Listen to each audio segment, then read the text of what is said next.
Hello students. तो आज हम लोग इलेक्ट्रोस्टैटिक्स के फोर्थ लेक्चर को देखेंगे। उसके पहले दो तीन पॉइंट मैं आपसे बोलना चाहूंगा। अब इस लॉकडाउन में 11th को थोड़ा फोकस करेंगे। मैं प्रीवियस लेक्चर में भी ये बात बोला था, उसके पहले भी बोला था। 11th पर आप इसलिए ध्यान दो क्योंकि 11th को रिवीजन करने का फिर दोबारा आपको टाइम नहीं मिलेगा। एक बार जब 12th रिदम पकड़ लेगा ना, एक बार जब लॉकडाउन में, मैं उम्मीद करता हूँ कि लॉकडाउन जल्दी खत्म हो। यदि जल्दी खत्म हो जाता है तो फिर 12th क्लासेस जब रेगुलर चलने लगेंगे ना, तो फिर धनाधन क्लास चलता है 12th का। 11th का रिवीजन करने का मौका नहीं मिलता है। आप अपने सीनियर्स से भी पूछना, सीनियर्स का ये एक्सपीरियंस होता है हर साल का कि 11th का रिवीजन करने का उनको टाइम नहीं मिल पाता है। 11th खत्म होता है और तुरंत धड़ल्ले से 12th स्टार्ट हो जाता है, तो फिर वो नए नए चैप्टर्स में मशगूल हो जाते हैं और अपना 11th बिगाड़ लेते हैं। लेकिन आपके पास ये मौका है, आपको टाइम मिला है, आपको घर पे रखा गया, आप घर पे हैं और आपके पास इस बात की छूट है कि कभी भी आप अपने वीडियोस लेक्चर को देख करके, एक वीडियो लेक्चर देख लिया, फिर थोड़ा पढ़ाई कर लिया, फिर दूसरा वीडियो लेक्चर देख लिया, फिर पढ़ाई कर लिया। इस तरीके से आप अपने टाइम को मैनेज कर सकते हैं और टाइम को अच्छे तरीके से मैनेज करके अपनी सेल्फ स्टडी आवर को बढ़ा सकते हैं। सेल्फ स्टडी का कोई विकल्प नहीं है। सेल्फ स्टडी आवर को आपको बढ़ाना ही पड़ेगा। यदि आप नेक्स्ट ईयर किसी कॉलेज में जाना चाहते हैं तो आपको अभी सेल्फ स्टडी पे फोकस करना चाहिए। आपको बिना इस बात का चिंता किए कि क्या सिलेबस कब कंप्लीट होगा। मैं पिछले लेक्चर में भी बोला था, यदि आपका लॉकडाउन लंबा चलता है तो सिलेबस आपका बौना हो जाएगा, सिलेबस आपका छोटा हो जाएगा, बौना हो जाएगा 12th का। लेकिन 11th के सारे चैप्टर्स पूछे जाएंगे किसी भी एग्जामिनेशन में। 12th के कुछ चैप्टर हटा भी दिए गए तो 11th के सारे चैप्टर पूछे जाएंगे। दूसरा तरीका क्या है कि आपके एग्जामिनेशन के डेट को आगे बढ़ा दिया जाएगा। इस बार थोड़ा लेट होता है एग्जामिनेशन, तो बहुत उम्मीद है कि नेक्स्ट ईयर भी जो एग्जामिनेशन कंडक्ट होगा वो थोड़ा लेट होगा। तो अच्छा है ना, आपको फाइनली टाइम मिल रहा है, ज़्यादा मिल रहा है तो अच्छे से आप तैयारी कर सकते हैं, ज़्यादा प्रैक्टिस कर सकते हैं यदि आप चाहें तो ये जो लॉकडाउन है ना, इसको ढंग से भुनाओ ही। सबसे ज़्यादा फायदा किसी को होगा तो वो स्टूडेंट्स हैं। तुम्हें भी लगता होगा क्या घिसा पीटा बोलते रहते हैं 11th। अरे 11th जरूरी है भाई। 11th फिर आपको रिवीजन करने का मौका नहीं मिलता है। जनवरी वाला जो फर्स्ट ये होता है ना, मेंस, उस समय तक तो सिर्फ आपके दिमाग में 12th ही होता है। 11th तभी होगा जब आप 11th को बहुतों बार पढ़े हुए हैं, बहुत अच्छे से कमांड किए हुए हैं। कोई नो वन सिंगल चैप्टर, जितने भी चैप्टर पढ़ाए गए हैं उन पे 100% कमांड करने की कोशिश करो। और जो भी बुक्स बताया गया, जो मटेरियल दिया गया है, उस मटेरियल पे 100% कमांड करो। और उसके जो भी डाउट्स होते हैं वो व्हाट्सएप पे पूछो, आप फोन कॉल करके पूछो, मैं उसको बताऊंगा। मैं इधर से वीडियो सॉल्यूशन भी आपको दे सकता हूँ, या फिर मैं बना करके फिर मैं उसको सेंड कर दूंगा। उससे समझ में आ जाए तो ठीक है, और नहीं तो फिर आप कॉल करके, वीडियो कॉलिंग करके, और फिर जितना टाइम आपको चाहिए उतना टाइम लेकर हमसे समझ सकते हैं। ठीक है, ओके। चलिए अब अपने चैप्टर को आगे बढ़ाते हैं। इसमें मैं ज़्यादा बात नहीं कर पाऊंगा वीडियोस में, क्योंकि वीडियोस लंबा हो जाता है। तो वीडियो लंबा होना भी ठीक नहीं है, क्योंकि जैसे ही आप देखोगे कि पौने 2 घंटे का 2 घंटे का वीडियो है तो फिर वो देखने का मन नहीं करता है। तो मेरा ये कोशिश होता है कि वीडियोस को छोटा रखा जाए और कंटेंट्स उसमें ज़्यादा देने की कोशिश की जाए। तो चलिए इलेक्ट्रोस्टैटिक्स में एक छोटा सा रिविजन सुन लो। सबसे पहले हमने बताया था आपको चार्ज के बारे में कि चार्ज होता क्या है। तो चार्ज किसी भी मैटर का वो प्रॉपर्टी है जिसकी वजह से वो इलेक्ट्रिक इफेक्ट और मैग्नेटिक इफेक्ट को या तो प्रोड्यूस करता है या फिर एक्सपीरियंस करता है। चार्ज की प्रॉपर्टी के बारे में, चार्ज जब भी होता है मास के साथ होता है, चार्ज इनवेरिएंट होता है, चार्ज कंजर्व होता है, चार्ज क्वांटाइज्ड होता है। याद है? ये सब प्रीवियस लेक्चर में मैं रिवीजन करा रहा हूँ। यदि आपका छूट गया है तो एक बार उसको देखो, और अभी मत देखो, अभी तो आप इसको कंटिन्यूसली देख सकते हैं। यदि डायरेक्ट कोई चौथा लेक्चर देख रहा है तो आप चौथे लेक्चर को भी देख के समझ सकते हैं, क्योंकि मैं काम भर का आपको रिवीजन दे देता हूँ। तो चार्ज क्वांटाइज्ड होता है, और minimum possible amount of charge क्या होता है? एक इलेक्ट्रॉन के चार्ज को ही minimum possible amount of charge बोलते हैं। 1.6 × 10⁻⁻19 उसका न्यूमेरिक वैल्यू होता है। ऐसे एक इलेक्ट्रॉन पे जो चार्ज होता है वो माइनस होता है, -1.6 × 10⁻⁻19 कूलम होता है। ओके, ये सब बेसिक आपको पता है। प्रीफिक्स प्रोसेस चार्ज दो तरीके का होता है, positive charge, negative charge. Charge के हिसाब से 3 तरीके की बॉडीज होती है, negatively charge body, positively charge body और न्यूट्रल बॉडी। फिर चार्ज स्केलर होता है, चार्ज का एसआई यूनिट कूलम्ब होता है, और जो सीजीएस यूनिट होता है वो स्टैट कूलम्ब होता है, या ईएसयू होता है इलेक्ट्रोस्टैटिक यूनिट। एक कूलम्ब 3 × 10⁹ ईएसयू के बराबर होता है। एक यूनिट और हमने बताया था ईएमयू इलेक्ट्रोमैग्नेटिक यूनिट, ठीक है। ओके, ये सारी बातें हमने आपसे कर रखा है, और मैं उम्मीद करता हूँ कि इतने बेसिक पे इतने थ्योरीज का आपको कमांड होगा। अब हमने बताया था आपको प्रोसेस ऑफ चार्जिंग, तो प्रोसेस ऑफ चार्जिंग में रबिंग बताया था, इंडक्शन बताया था, कंडक्शन बताया था। फिर हमने आपको कुछ और भी छोटे छोटे प्रोसेसेस बता दिए थे, जैसे फोटो इलेक्ट्रिक इफेक्ट भी प्रोसेस ऑफ चार्जिंग में ही आएगा। थर्मियोनिक एमिशन जो है वही प्रोसेस ऑफ चार्जिंग में ही आएगा, लेकिन इनको नहीं रखा जाता है, ये आगे मॉडर्न फिजिक्स में आपको पढ़ाया जाएगा और वहाँ पे इसके बारे में ढंग से बताया जाएगा। अभी आपको हमने सिर्फ नाम बता दिया, कहीं का आप देखना तो कंफ्यूज नहीं होना, आपको ये नहीं लगना चाहिए कि हमें कम पढ़ाया गया है। ओके, फिर आगे बढ़ता है। मेन तो यार न्यूमेरिकल है ना, थ्योरी वही है जो न्यूमेरिकल बनवा दे, बात बाकी तो थ्योरी बेकार की होती है, फिर तो कहानी ही है, जितनी मर्जी उतना देखते रहो। यदि आपको एक बार थ्योरी पे कमांड नहीं होता है, बार बार आपको देखना पड़ जाता है, इसका मतलब आप फिजिक्स को रट रहे हैं, और रट के आप फिजिक्स नहीं सीख सकते हैं, है ना। इसको समझने की कोशिश कीजिए, और जितना हो सके उतना ज्यादा एप्लीकेशन स्किल डेवलप करने की कोशिश कीजिएगा, और वो तभी होगा जब आप ज्यादा से ज्यादा प्रैक्टिस कीजिएगा। फिजिक्स मीन्स एप्लीकेशन दोस्त, है ना। कुछ थ्योरेटिकल चैप्टर्स हैं, उसमें थ्योरी भी अच्छा होना चाहिए, इसमें भी थ्योरी रहेगा, इसमें भी थ्योरी है, बैलेंस चैप्टर है, थ्योरी भी है, न्यूमेरिकल भी है ना। ओके, तो फिर हमने आपको बताया था कूलम्ब्स लॉ के बारे में, ये 2 पॉइंट चार्जेस पर लगने वाले फोर्स के मैग्नीट्यूड और डायरेक्शन के बारे में हमें बताता है। एयर में जब दो चार्ज पार्टिकल है उसको सेम सेपरेशन के साथ एयर में रखा हुआ है, फिर सेम सेपरेशन के साथ हम वाटर में लेके चले जाएं, फिर सेम सेपरेशन के साथ ग्लास में लेके चले जाएं, फिर सेम सेपरेशन के साथ मरकरी में लेके चले जाएं, फिर सेम सेपरेशन के साथ मिल्क में लेके चले जाएं, तो हम ऐसा पाएंगे कि फोर्सेस बदलता जा रहा है। चार्ज का मैग्नीट्यूड बदला क्या? नहीं बदला। सेपरेशन बदला क्या? नहीं बदला। तो बदला क्या? मीडियम बदला। इसका मतलब मीडियम के पास कुछ स्पेशलिटी है जो चार्जेस, 2 पॉइंट चार्जेस पर लगने वाले फोर्सेस को प्रभावित करता है, और उसी स्पेशल कैरेक्टर को, उसी स्पेशल प्रॉपर्टी को मीडियम के, उसी स्पेशल प्रॉपर्टी को इलेक्ट्रिकल प्रॉपर्टी बोलते हैं। और इलेक्ट्रिकल प्रॉपर्टी के स्ट्रेंथ के बारे में जो हमें बताता है उसको इलेक्ट्रिकल परमिटिविटी बोलते हैं। ओके, इलेक्ट्रिकल परमिटिविटी हमने बता दिया था, और रेजिस्टेंस को बताता है। मीडियम में कुछ भी चेंज होता है तो नेचर में कुछ भी चेंज होता है तो उसका अपोज करता है। ओके, ये सारी बातें प्रीवियस लेक्चर में हमने थोड़ा समझाने का कोशिश किया था।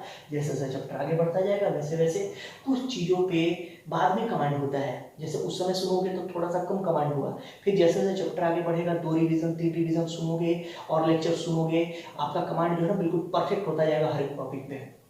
ओके, इसलिए आप चिंतित ना हो भाई, यहाँ पे वीडियोस है, आप सामने बैठे होते हो तो आपके एक्सप्रेशन से हमें पता चलता है। ऑफलाइन क्लासेस का इसीलिए तो ज़्यादा डिमांड होता है। ऑनलाइन क्लासेस क्या है, वो हेल्प कर सकता है आपकी, है ना। वो जैसे कोई बिल्डिंग बन रही है, एक बार हमने हमसे पूछा किसी ने कि ऑफलाइन और ऑनलाइन क्लास में क्या अंतर है, तो कोई बिल्डिंग बन रही है ना, तो बिल्डिंग बनाने के लिए लेबर्स की आवश्यकता होती है, तो हेल्पर्स की आवश्यकता होती है। तो ये ऑनलाइन क्लास जो है ना वो हेल्प कर सकता है आपकी।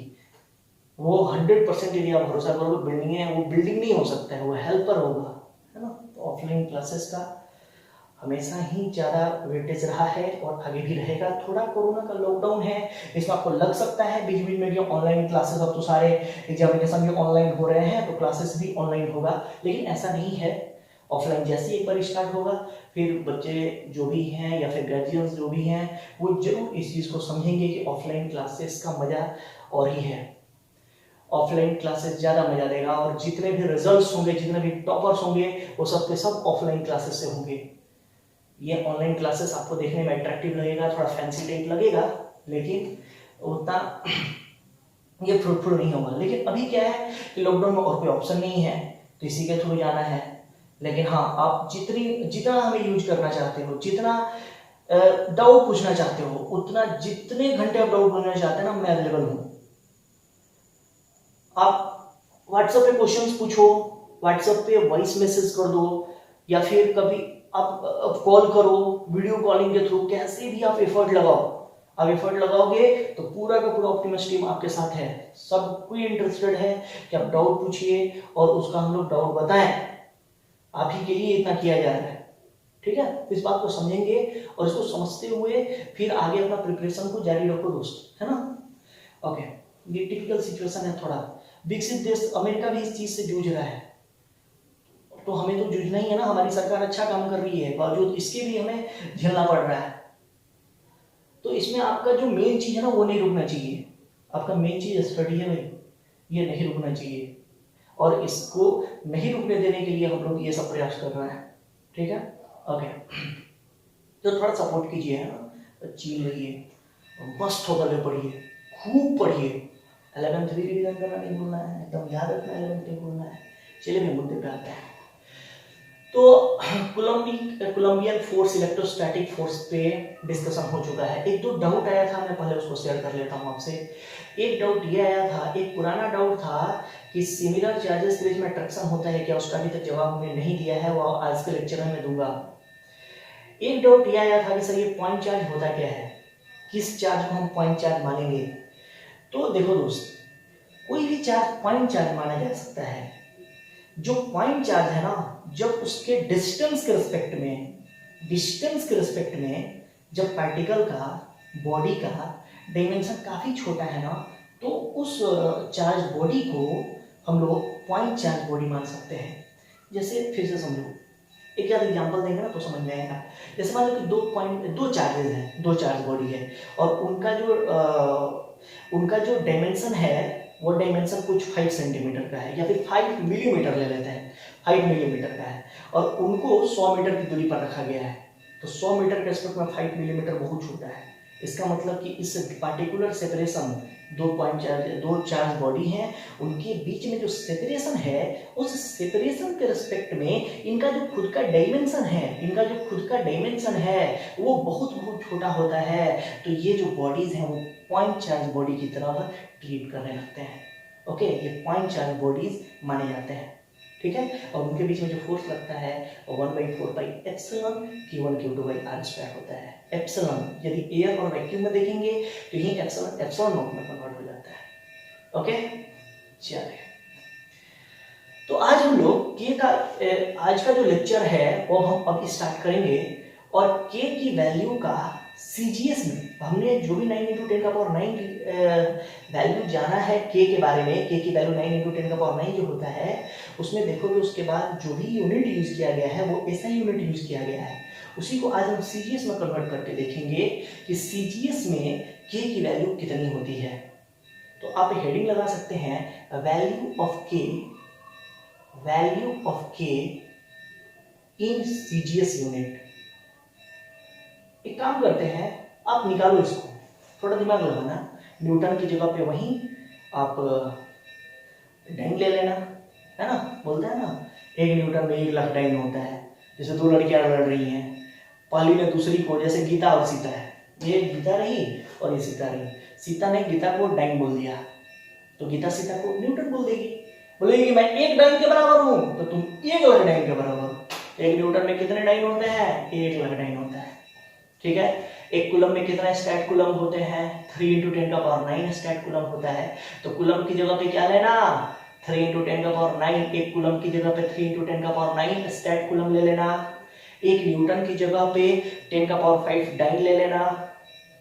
और किसका जरूरत पड़ेगा? और मीटर की जरूरत पड़ेगा, तो मीटर की जगह पे 1 मीटर की जगह पे 100 सेंटीमीटर ले लेना। ओके, उसको लेकर के आप ट्राई करो और के के वैल्यू को सीजीएस में निकालने की कोशिश करो, ठीक है। 2 मिनट करो, फिर मैं करता हूँ। तो के की वैल्यू को हम लोग सीजीएस में निकालेंगे, आप निकाले होंगे। चलिए मैं निकाल देता हूँ। के की वैल्यू हमारे एसआई में कितना होता है? 9 × 10⁹ न्यूटन मीटर स्क्वायर पर कूलम स्क्वायर, ऐसा ही है। अब हम इसे लिख सकते हैं 9 × 10⁹ into 1 newton into 1 metre square upon में 1 कूलम स्क्वायर। 1 से मल्टीप्लाई करने से, ऐसे लिखने से कोई फर्क नहीं पड़ेगा। ओके, वैसे भी आपको पता है न्यूटन लिखने का मतलब है उसके बगल पे 1 जो है वो हिडन है, 1 जो है वो हिडन है। तो ये 9 × 10⁹ और न्यूटन की जगह पे 10⁵ डाइन करेंगे, और ये मीटर की जगह पे 100 सेंटीमीटर इसका स्क्वायर, और ये 3 इंटू 10⁻⁹ ESU का स्क्वायर। इसको आप सॉल्व करोगे तो ये 9 इंटू 10⁻⁹,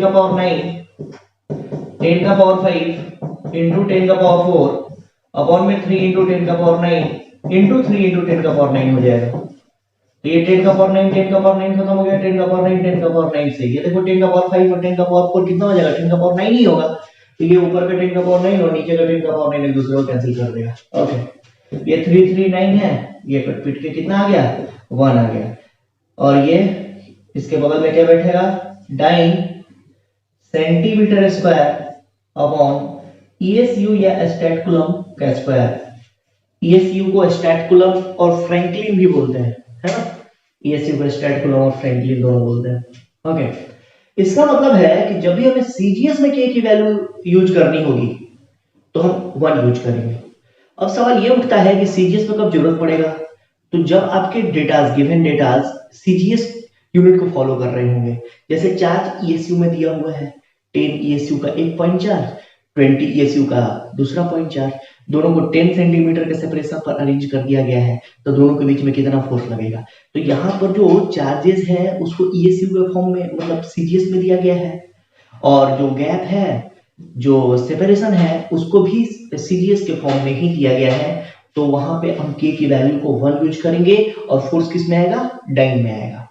अब जैसे मान लो ऐसा कोई क्वेश्चन है और फोर्स हमने निकाल लिया, डाइन में आ गया।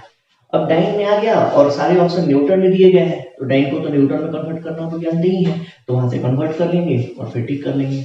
ओके, ठीक, आगे बढ़ते हैं। अब देखो, अभी पुराना कॉन्सेप्ट है जो आप 11th के शुरू में पढ़े होंगे, मैक्सिमा एंड मिनिमा का कॉन्सेप्ट। तो मैक्सिमा और मिनिमा का कॉन्सेप्ट जो लोग नहीं पढ़े होंगे वो तो ढंग से देखना, मैं पूरा ही बताऊंगा यहाँ पे, और जो पढ़े होंगे उनका एक छोटा सा रिवीजन होगा। तो जैसे y x का फंक्शन होता है, तो at maxima and minima single derivative क्या होता है, 0 होता है। आपको ऐसा ग्राफ करके, ग्राफ दिखा करके चीज समझाया जाता है, ऐसा कुछ भी है। तो यहाँ पर देखो, यहाँ पर लोकल मैक्सिमा एग्जिस्ट कर रहा है, यहाँ पे लोकल मिनिमा एग्जिस्ट कर रहा है, यहाँ पे लोकल मैक्सिमा एग्जिस्ट कर रहा है, यहाँ पे लोकल मिनिमा एग्जिस्ट कर रहा है। तो जहां जहां मैक्सिमा है वहां वहां पे टेंजेंट डालो। टेंजेंट किसके बारे में इंफॉर्मेशन देता है, स्लोप के बारे में इंफॉर्मेशन देता है। स्लोप किसके बारे में इंफॉर्मेशन देता है, तो सिंगल डेरिवेटिव के बारे में इंफॉर्मेशन देता है। क्लियर है। तो जहां जहां पे मैक्सिमा है या फिर जहां जहां पे मिनिमा है वहां पे सिंगल डेरिवेटिव क्या है, 0 है। ओके, ये पहला पॉइंट आपको क्लियर हुआ। दूसरा पॉइंट ये है कि इसको अपवर्ड पैराबोला बोलते हैं और इसको डाउनवर्ड पैराबोला बोलते हैं। तो ये अपवर्ड पैराबोला जो है ये स्माइलिंग फेस कहा जाता है और ये क्राइंग फेस कहा जाता है। तो ये इसका डबल डेरिवेटिव क्या होता है, पॉजिटिव होता है। स्माइलिंग फेस का डबल डेरिवेटिव क्या होता है, पॉजिटिव होता है। ये सारी बातें आपको पता ही होंगी। ये क्राइंग फेस का डबल डेरिवेटिव क्या होता है, नेगेटिव होता है। जब पॉजिटिव होगा हंसेगा, जब नेगेटिव होगा रोएगा। परफेक्ट है। ओके, तो देखो बच्चा, जहां जहां पे मैक्सिमा है, जहां जहां पे मैक्सिमा है वहां वहां पे क्राइंग फेस है। मतलब क्या है कि जहां पर भी x की जिस वैल्यू के लिए सिंगल डेरिवेटिव 0 है और x की उसी वैल्यू के लिए यदि डबल डेरिवेटिव आपका पॉजिटिव है, तो इसका मतलब है कि वहां पे y का मिनिमा एग्जिस्ट करेगा। और यदि सिंगल डेरिवेटिव आपका 0 है और डबल डेरिवेटिव निगेटिव है, तो इसका मतलब y का वहां मैक्सिमा एग्जिस्ट करेगा। ठीक है। तो ये आपको जितने भी फिजिकल क्वांटिटीज हैं हमारी फिजिक्स में, अब देखना पड़ेगा कि गिवन रिलेशन में कौन किसका फंक्शन है। जैसे मान लो फोर्स एक समय में पोजीशन का भी फंक्शन हो सकता है, तो वहां पे चार्ज क्या होगा, कांस्टेंट होगा। और यदि चार्ज वेरी कर रहा है तो सेपरेशन को कांस्टेंट रखेगा, मतलब फोर्स हमारे चार्ज का फंक्शन हो जाएगा।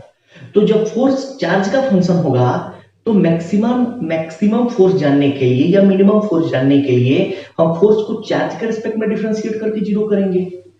और यदि वो सेपरेशन पे बोलेगा कि किस पर्टिकुलर सेपरेशन के लिए फोर्स मैक्सिमम या मिनिमम लगेगा, ये ऐसा पूछेगा, तो उस समय हम लोग फोर्स को सेपरेशन का आर या फिर एक्स का, एक्स है ना, यदि एक्स में अरेंजमेंट है तो वहां पे सेपरेशन के रूप में एक्स यूज करेंगे और एक्स के रिस्पेक्ट में पोजीशन के रिस्पेक्ट में डिफरेंशिएट करके जीरो करेंगे फॉर फाइंडिंग मैक्सिमम और minimum value of force. Okay, तो ये बेसिक था। अब इस पे एक दो क्वेश्चन कर लेते हैं, इसको आप नोट कर लीजिएगा। Single derivative zero, double derivative positive तो वो minimum, single derivative zero, double derivative negative तो मैक्सिमम। ओके चलो, तो इस कॉन्सेप्ट पे क्वेश्चन करेंगे। देखो ये question, if charge q is divided into two parts, then find charge of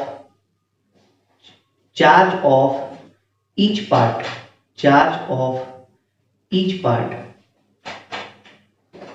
such that force is maximum। देखिए इसको आप बना सकते हैं, मैं इसको बना देता हूं, आप पॉज करके बना लो, उसके बाद सॉल्यूशन और आंसर दोनों यहां से मिला लेना। जैसे मान लिया हमें एक चार्ज बॉडी है जिस पर टोटल चार्ज कितना है, q के बराबर है। अब इसको दो पार्ट में तोड़ दिया गया है, इसका डिवीजन इस तरीके से किया गया है ताकि एक को चार्ज मिले q और दूसरे को चार्ज मिल जाए q माइनस q। ऐसा मान लिया हमने कि एक के पास चार्ज q है तो दूसरे के पास चार्ज कितना हो जाएगा, q माइनस q होगा, और दोनों के बीच में जो सेपरेशन है वो r है। तो जो फोर्स लगेगा वो फोर्स होगा k q1 q2 बाई में r स्क्वायर। ठीक है, अभी देखो यहाँ पे अननोन कौन है जिसके बारे में हम नहीं जानते हैं, वो है स्मॉल q। कैपिटल Q के बारे में हम लोग जानते हैं, सेपरेशन भी गिवन है, सेपरेशन भी यहाँ पर r हमने मान लिया है, तो ये फिक्स हो गया, सेपरेशन वेरी नहीं कर रहा है। यहाँ पर वेरी करने वाला जो एक सिंगल फैक्टर है वो कौन है, स्मॉल q है। ठीक है, इस पर ज्यादा हम रखेंगे तो उसको कम मिलेगा, इस पे कम रखेंगे तो उसको ज्यादा मिलेगा। ठीक है, इसका मतलब है कि इस पूरी इक्वेशन में फोर्स जो है वो किस पे डिपेंड करेगा, तो डिपेंड तो r पे भी कर रहा है, डिपेंड r पे भी कर, लेकिन ये फोर्स किसका फंक्शन होगा, तो ये स्मॉल q का फंक्शन होगा। ठीक है, तो फॉर मैक्सिमम इसको एक लाइन आगे बढ़ाते हैं कि भाई r स्क्वायर, बिल्कुल भी कंफ्यूजन नहीं होना है। यहां पर जो फोर्स है वो मतलब तुमसे सिंगल पॉइंट में आपसे पूछूं कि राइट में आरएचएस में वेरिएबल कौन है, तो आरएचएस का वेरिएबल स्मॉल q है, और इसी स्मॉल q पे कौन डिपेंड करेगा, एलएचएस डिपेंड करेगा, फोर्स डिपेंड करेगा। मतलब कि यदि हम लोग मैक्सिमम वैल्यू ऑफ फोर्स जानना चाहते हैं तो फोर्स को किसके रिस्पेक्ट में डिफरेंशिएट करेंगे, स्मॉल q के रिस्पेक्ट में डिफरेंशिएट करेंगे और उसको जीरो के बराबर कर देंगे। ठीक है, अब देखो बच्चा, यहाँ पर मिनिमम वैल्यू का हिंट पता है।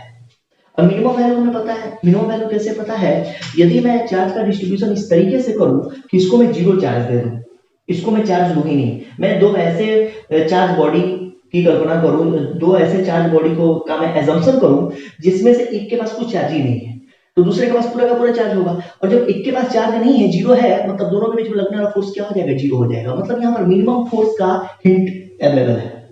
तो मिनिमम फोर्स तो पता चल गया कि मिनिमम फोर्स जीरो होगा, और चार्ज ही किस वैल्यू के लिए होगा, कैसे डिस्ट्रीब्यूशन के लिए होगा, तो जीरो और क्यू के लिए हमारा जो फोर्स होगा वो क्या होगा, मिनिमम होगा। इसका मतलब है कि अब जो भी कंडीशन लगेगा, सिंगल डेरिवेटिव को जीरो करेंगे और वहां से चार्ज का जो भी वैल्यू आएगा वो वैल्यू मैक्सिमम फोर्स के लिए रिस्पॉन्सिबल होगा। ठीक है, तो कुछ ऐसे क्वेश्चंस होंगे जिसमें आपको डबल डिफरेंशिएट नहीं करना पड़ेगा, क्वेश्चन के जो इंफॉर्मेशन है उनको पढ़ करके ढंग से थोड़ा सा लॉजिकली उसको हैंडल कीजिएगा, तो वहां से आपको पता चल जाएगा कि सिंगल डेरिवेटिव को जीरो करने से उस वैल्यू पे वो मैक्सिमा को अचीव, मैक्सिमम वैल्यू देगा या फिर मिनिमम वैल्यू देगा। तो यहाँ पर वैसा ही है, यहाँ पर मिनिमम वैल्यू हमें पता चल जा रहा है कि मिनिमम वैल्यू कितना होगा, जीरो होगा, फोर्स की मिनिमम वैल्यू कितनी होगी, जीरो, और चार्ज किस वैल्यू के लिए फोर्स का मिनिमम वैल्यू जीरो होगा, तो चार्ज q जब जीरो होगा ना तो फोर्स क्या हो जाएगा, जीरो हो जाएगा। इसका मतलब है कि फॉर मैक्सिमा, मैं यहाँ पे डायरेक्ट लिख सकता हूँ for maxima single derivative is equal to 0। तो फॉर मैक्सिमम वैल्यू या फिर मैक्सिमा df अपॉन में dq इज इक्वल टू 0। बस एक छोटा सा पॉइंट है जो मैं आपको समझाने की कोशिश कर रहा था, वहां से थोड़ा सा समय बचेगा यदि आप इस बात का जजमेंट कर लेते हैं कि मिनिमम वैल्यू क्या है, एग्जैक्टली क्या है। अब मैं ये नहीं बोल रहा हूँ कि क्वेश्चन में एक ही मिनिमम हो सकता है, बहुत सारे मिनिमाज हो सकते हैं, लेकिन क्वेश्चन देख के पता चल जाता है कि यहाँ पे थोड़ा ढंग से पढ़ोगे तो पता चल जाएगा इसका मिनिमम वैल्यू कितना होगा और मैक्सिमम वैल्यू कितना होगा। तो यहाँ पर एक ही मैक्सिमम वैल्यू होगा, ठीक है। तो यहाँ पे सिंगल डेरिवेटिव को 0 किया, k बाई आर स्क्वायर को बाहर निकाल दिया और इसको डिफरेंशिएट करना है, तो इसको डिफरेंशिएट करना है तो q बाहर आ जाएगा और q के रिस्पेक्ट में डिफरेंशिएशन 1 होगा, क्योंकि x के रिस्पेक्ट में डिफरेंशिएशन कितना होता है, 1 होता है। तो ये हो जाएगा q और ये माइनस 2q, ये q स्क्वायर है ना, तो इसका डिफरेंशिएशन 2q हो जाएगा इज इक्वल टू 0। इसको उधर भेज देते हैं, इसको जैसे उधर भेजेंगे यहाँ पर q माइनस 2q क्या आ जाएगा, 0 आ जाएगा। तो q is equal to q by 2, ठीक है। तो इसका मतलब है कि यदि q की वैल्यू, स्मॉल q की वैल्यू कैपिटल Q की आधी हो जाती है तो उस समय फोर्स क्या होगा, मैक्सिमम होगा। इसका मतलब है कि इसको हाफ दे दो और इसको भी हाफ दे दो, हाफ हाफ के दो टुकड़े करो, दो ऐसी चार्ज बॉडी, एक बड़े चार्ज बॉडी को दो ऐसे चार्ज बॉडी में कन्वर्ट करो जिनके पास चार्ज जो है वो पहले जो भी चार्ज था उसका हाफ हाफ है, तो उनके बीच में लगने वाला जो फोर्स होगा वो मैक्सिमम होगा। जैसे मान लो कि हमने आपको 50 कूलम का चार्ज दे दिया और उसको दो पार्ट में तोड़ना है, तो मान लो कि 5 लड़के हैं, एक लड़के ने 1040 में कन्वर्ट किया, उसको एक पार्टिकल बनाया, एक बॉडी बनाया जिसके पास चार्ज का अमाउंट 10 है और दूसरे के पास 40 है और वो 10 मीटर के सेपरेशन पर अरेंज कर दिया, ठीक है। दोनों पे कुछ ना कुछ फोर्स लग रहा होगा। एक दूसरा है उसने 20 और 30 का बनाया, एक तीसरा है जो 24 और 26 का बनाया, एक चौथा है जो 33 और 17 का बनाया और एक पांचवा जो है वो 25 का बनाया और सबने 10 मीटर के सेपरेशन पे ही अरेंज किया है। तो जो 25 कूलम वाले चार्ज का जो अरेंजमेंट है, उस अरेंजमेंट पे जो फोर्स का अमाउंट होगा ना, इलेक्ट्रोस्टैटिक फोर्स का अमाउंट जो होगा दोनों चार्ज बॉडी के बीच में, वो मैक्सिमम होगा, ठीक है। ओके, एक बार ये लिखेंगे।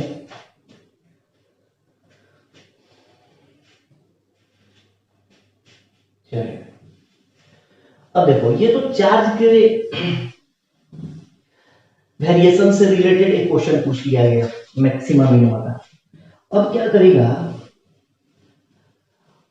अब पूछ सकता है कि दो चार्ज पार्टिकल के बीच में तीसरा चार्ज पार्टिकल कहां रखा जाए ताकि फोर्स क्या हो, मैक्सिमम हो, या फिर फोर्स क्या हो, मिनिमम हो। इस तरीके का क्वेश्चन पूछा जाएगा। जनरली मिनिमम ही फोर्स पूछा जाएगा, क्यों मिनिमम फोर्स पूछा जाएगा, क्योंकि जैसे मान लो यहाँ पर कोई चार्ज पार्टिकल रखा हुआ है, ढंग से समझना, और इसके बहुत करीब एक पॉइंट लेता हूँ, थोड़ा मैं उसको समझाने के लिए दूर दिखा देता हूँ, है ना।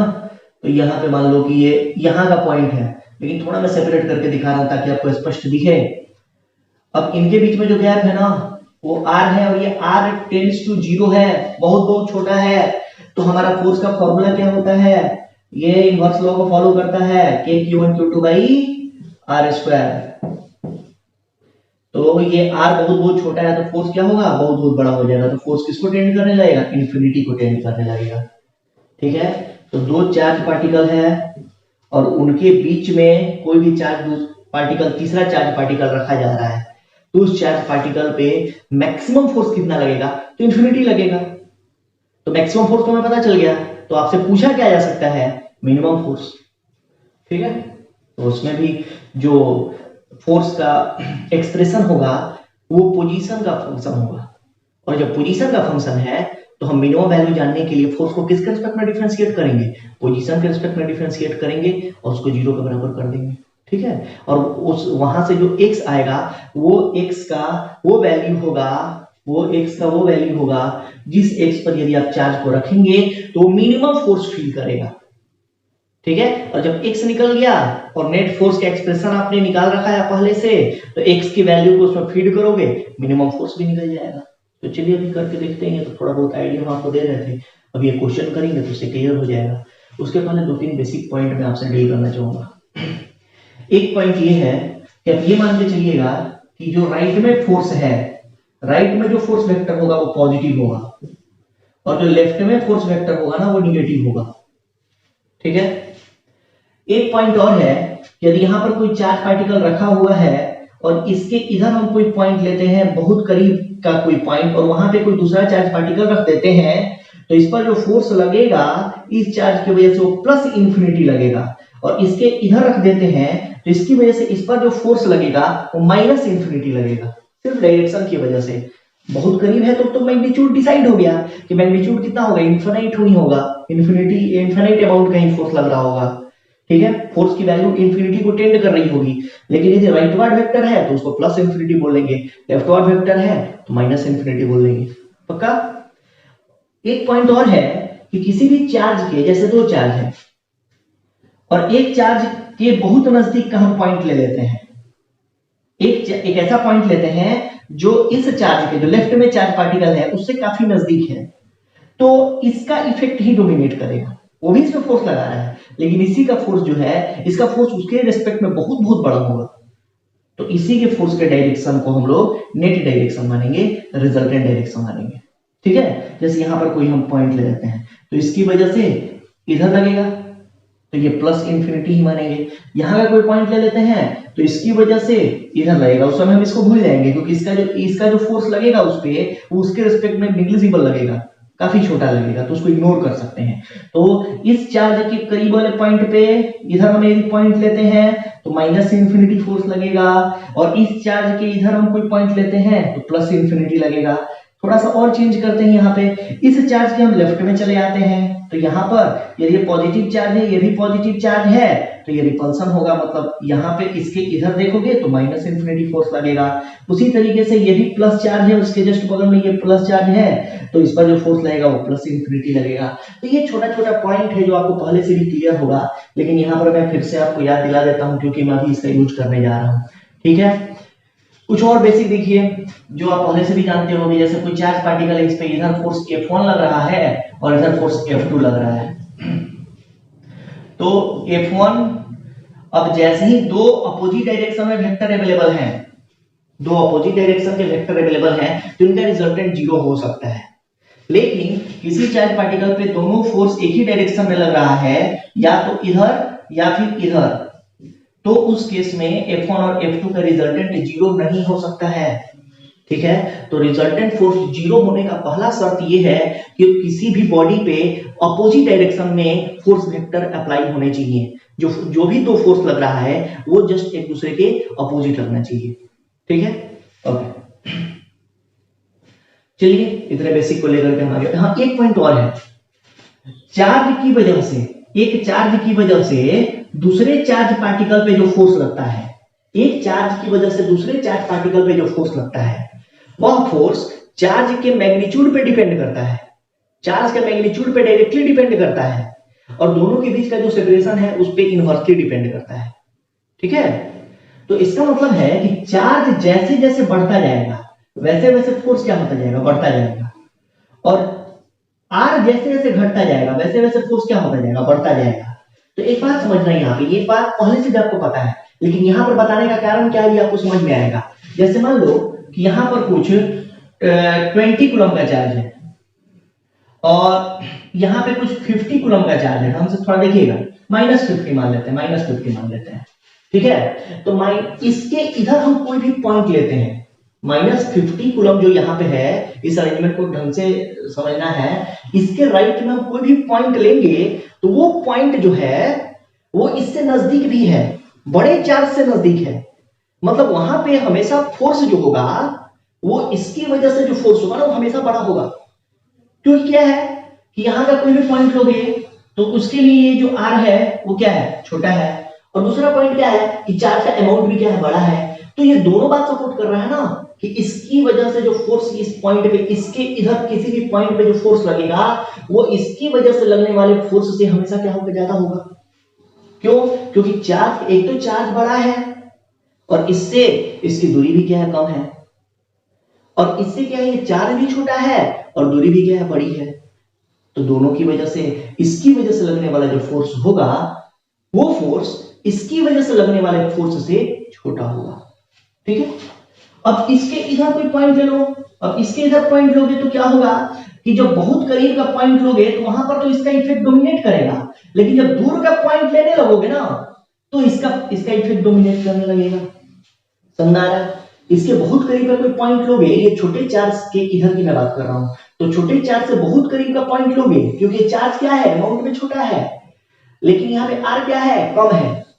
तो आर कम है, आर कम होता है तो फोर्स क्या होता है, ज्यादा होता है। आर कम होता है तो फोर्स क्या होता है, ज्यादा होता है। और जब चार्ज कम होता है तो फोर्स क्या होता है, कम होता है। तो चार्ज की वजह से तो कम होगा, लेकिन आर की वजह से क्या होगा, ज्यादा होगा। तो होता क्या है कि छोटे चार्ज से आप यदि इधर कोई भी पॉइंट लेते हैं तो शुरू में इसका इफेक्ट ज्यादा होता है और बाद में इसका इफेक्ट डोमिनेट करने लगता है। इसका मतलब है कि एक समय ऐसा आएगा जिस पॉइंट पे इसका इफेक्ट और इसका इफेक्ट आपस में क्या हो जाएगा, बराबर हो जाएगा, और उसी समय जो नेट फोर्स क्या होगा, जीरो होगा। तो ये सब दो तीन पॉइंट था जो हम आपके साथ डिस्कस किए हैं, वो हम एक एग्जांपल करके देखेंगे तो ज्यादा समझ में आएगा। आपको ये याद रखना है कि जो एक ऐसा पॉइंट जहां पर नेट फोर्स जीरो होता है, दो चार्ज रखा हुआ है और कोई तीसरा चार्ज लेके आना है, तो तीसरे चार्ज पर नेट फोर्स जीरो एक ऐसा पॉइंट है जिस पॉइंट पर रखा गया है तीसरा चार्ज और उस पर नेट फोर्स जीरो लग रहा है। तो वो पॉइंट जो होगा, वो पोजीशन जो होगा, वो छोटे चार्ज से नजदीक होगा। ठीक है, छोटे चार्ज की तरफ होगा, बड़े चार्ज से दूर होगा। ठीक है, ओके। और एक ऐसा पॉइंट जहां पर फोर्स मिनिमम पूछेगा कि एक ऐसा पोजीशन बताओ जहां पर फोर्स मिनिमम लग रहा है, तो मिनिमम वाला पोजीशन भी छोटे चार्ज से नजदीक होता है और net force zero, resultant zero वाला जो पोजीशन है वो भी छोटे चार्ज से नजदीक ही होता है। ये छोटा मोटा हिंट है ऐसे प्रॉब्लम को बनाने के लिए। तो बस हमने आपको इस डिस्कशन में कुछ बताया नहीं है। पहला पॉइंट ये बताया है कि कोई किसी भी चार्ज के बहुत करीब वाले पॉइंट को लोगे तो उस पॉइंट पे यदि कोई चार्ज रखते हो तो उस चार्ज पर इसी चार्ज का फोर्स डोमिनेट करता है। दूसरा तीसरा चार्ज यदि अवेलेबल है तो उससे कोई मतलब नहीं है, क्योंकि आर जब जीरो को टेंड करेगा तो फोर्स इंफिनिटी को टेंड करेगा। तो ये आपको हमने समझा दिया। चलिए भाई, फिर हमने आपको बताया क्या कि यदि दो चार्ज रखा हुआ है और उसके बीच में कोई एक तीसरा चार्ज पार्टिकल रखा हुआ है और पूछा जा रहा है कि बताओ कि इस वो पोजीशन बताओ जहां पर रखने पे फोर्स क्या होगा, मिनिमम होगा। तो फोर्स मिनिमम होगा तो हम नेट फोर्स का एक्सप्रेशन लिखेंगे, और मिनिमम ही क्यों पूछेगा, क्योंकि मैक्सिमम हमको पता है, मैक्सिमम इसके बहुत करीब का कोई पॉइंट होगा ना वहां पे प्लस इंफिनिटी लगेगा, और इसके बहुत करीब का पॉइंट होगा यदि प्लस चार्ज हम रखे हैं तो यहाँ पर माइनस इंफिनिटी लगेगा। ठीक है, तो इन दोनों के बीच में मैक्सिमम फोर्स तो हमें पता है प्लस इंफिनिटी या माइनस इंफिनिटी होगा, तो आपसे जो भी पूछा जाएगा मिनिमम फोर्स के बारे में पूछा जाएगा। इसी तरीके से एक और एग्जांपल यहाँ पर लिए थे, एक छोटा सा हम यहाँ पर समझाने की कोशिश कर रहे थे कि एक ऐसा पॉइंट जो छोटे चार्ज से कम दूरी पे है और बड़े चार्ज से ज्यादा दूरी पे है, उस पॉइंट पे कोई यदि चार्ज रखा जाए तो उस चार्ज के द्वारा जो एक्सपीरियंस किया जाने वाला फोर्स है वो एक दूसरे को कैंसिल कर सकता है, एक दूसरे के बराबर हो सकता है। एक ऐसा पॉइंट जहां पर छोटे चार्ज की वजह से जितना फोर्स लग रहा है उतना ही बड़े चार्ज की वजह से भी फोर्स लगेगा। ये तब पॉसिबल है जब वो पॉइंट छोटे चार्ज से नजदीक हो और बड़े चार्ज से दूर हो। ठीक है, एक ऐसा पॉइंट जहां पे छोटे चार्ज की वजह से लगने वाला फोर्स और बड़े चार्ज की वजह से लगने वाला फोर्स दोनों बराबर है।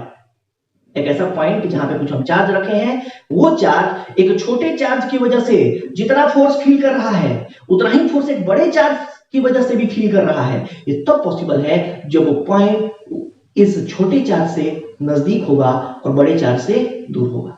परफेक्ट है। चलिए, इतने बेसिक के साथ हम आगे बढ़ते हैं, कुछ क्वेश्चन करेंगे, उससे और भी बातें क्लियर होंगी। ओके भाई, तो क्वेश्चन देखेंगे इसी पे। ये 10 कूलम का चार्ज है और ये -10 कूलम का चार्ज है, और दोनों के बीच में सेपरेशन जो है वो भी 10 मीटर ही ले लेते हैं। और यहाँ पे कोई एक 5 कूलम का चार्ज रखा गया है जो इससे x मीटर की दूरी पे है। पूछा जा रहा है फाइंड द वैल्यू ऑफ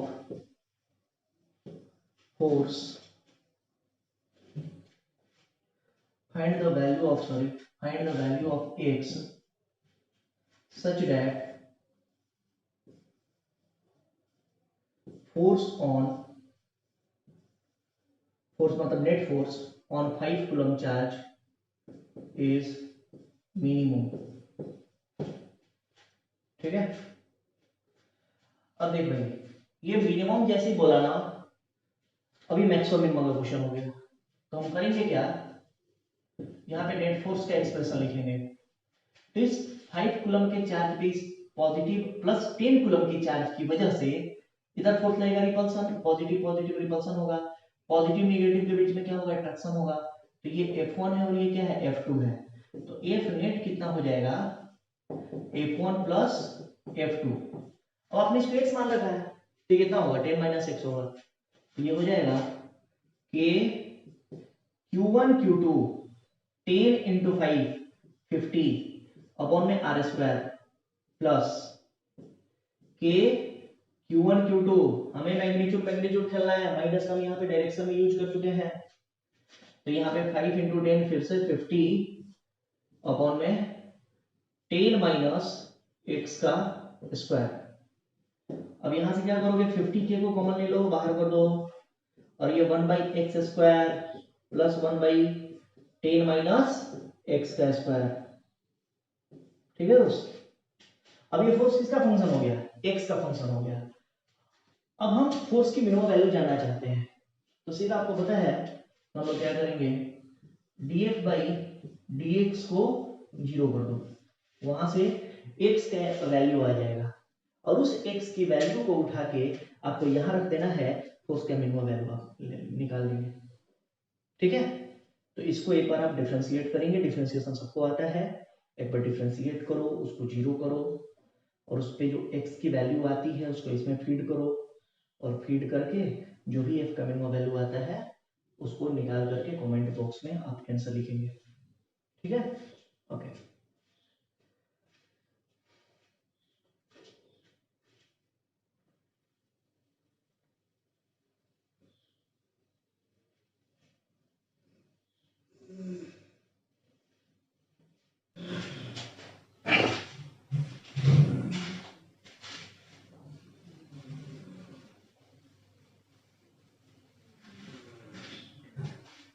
तो 20 by x plus 1 is equal to plus minus 1 by root 3।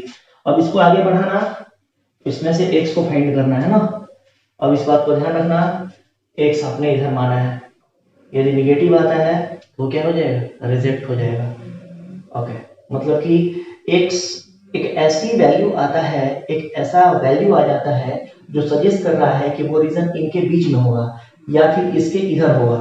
जैसे मान लो कि हमने x सॉल्व किया और वो 20 से बड़ा आ जाता है, निगेटिव में 20 से बड़ा आ जाता है, जब आपने इधर x माना है तो आप कंफ्यूज नहीं होना, आपने x इधर मान लिया मतलब इधर क्या है, इस एक केस के लिए, सिचुएशन के लिए इधर को पॉजिटिव मान लिया आपने फिलहाल, तो x निगेटिव में आ गया और वो 20 से बड़ा आ गया, इसका मतलब क्या सजेस्ट कर रहा है कि वो पोजीशन जो है वो इसके इधर होना चाहिए। तो हमने इस बात का जजमेंट पहले ही कर लिया है कि ना तो इसके इधर होना चाहिए ना इनके बीच में होना चाहिए, वो पोजीशन होना किधर चाहिए, इधर होना चाहिए। ठीक है, तो x का वो वैल्यू सेलेक्ट होगा जो पॉजिटिव होगा, है ना, और x का वो वैल्यू रिजेक्ट हो जाएगा जो नेगेटिव होगा। ओके, ठीक है, इसको सॉल्व कर रहे हैं।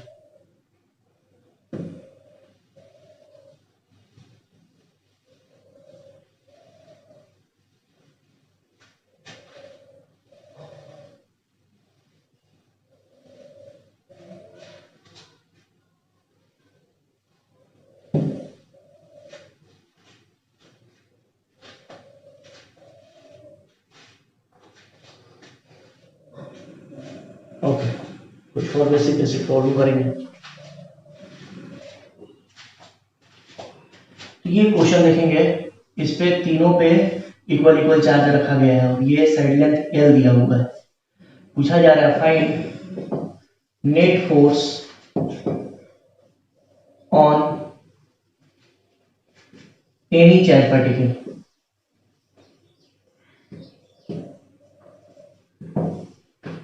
ठीक है, तो करेंगे क्या कि इसकी वजह से इधर रिपल्सन होगा F1 और इसकी वजह से इधर रिपल्सन होगा F2 और दोनों बीच में एंगल कितना बन रहा है 60 डिग्री। ये 60 है ना, इसलिए वर्टिकल अपोजिट से ये कितना हो जाएगा 60 हो जाएगा। तो यहाँ पर F नेट कितना होगा, F नेट रूट अंडर, और एक बात समझो यहाँ पे Q1 Q2 और ये गैप और यहाँ पर Q1 Q2 और गैप बराबर है, मतलब कि एक तो पॉइंट ये है सॉल्यूशन में कि F1 F2 दोनों आपस में क्या है सेम है और इसको F मान लेता है। ठीक है, और बाय डायग्राम बोल सकते हैं डायग्राम की हेल्प से कि F जो होगा वो कितना हो जाएगा F Q1 Q2 अपन में L स्क्वायर। ओके, अब जो F नेट होगा रिजल्टेंट जो होगा वो आपको पता होगा, ये आपको 11th की बेसिक में पढ़ाया गया होगा कि जब भी दो वेक्टर बराबर होता है, A है ये A है और उनके बीच में एंगल थीटा है, तो उसका रिजल्टेंट जो होता है वो 2a cos थीटा बाई 2 के बराबर होता है।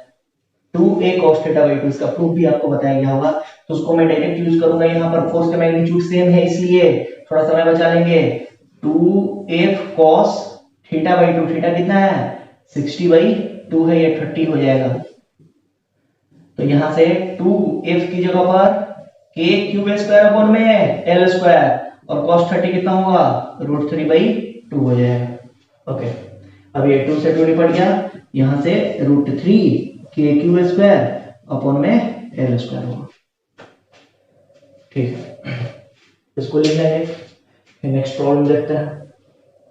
और यदि ये दोनों आपस में बराबर नहीं होता F1 F2 तो आपको पता ही है F नेट क्या लिखते हैं, root under F1 square plus F2 square plus 2F1 F2 cos theta.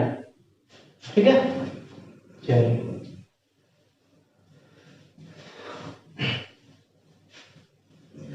अब एक बेसिक आपको सिखा रहे हैं, एक और बेसिक, कि दो से ज्यादा वेक्टर को जोड़ते कैसे हैं।